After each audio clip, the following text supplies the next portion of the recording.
ঘরে ঘরে আমাদেরকে 31 দফার উদ্দেশ্যে পৌঁছে দেবে। 31 দফাটা কি? 31 দফা হলো আমরা যদি নির্বাচিত হই তাহলে আমরা এলাকার মানুষের স্বাস্থ্যকে নিশ্চিত করব।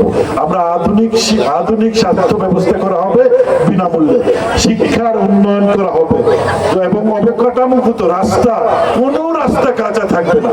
এখানে বন্যায় যে আপনার নদীগর্ভে বিলীন হয়ে যাচ্ছে আমাদের তিলপাড়া এলাকায় যখন আমরা যাই, আমাদের প্রবাসীদের যে রেমিটেন্স পাঠানো যে অর্থ দিয়ে বাংলাদেশের অর্থনীতির সাথে হয়, তিলপাড়া ইউনিয়নের রাস্তাগুলো দেখলে মনে হবে আমরা 100 বছর পিছনে আছি। এটা থাকার কথা না, কারণ আমরা সঠিক লোককে আমরা সংসদে পাঠাতে পারি নাই।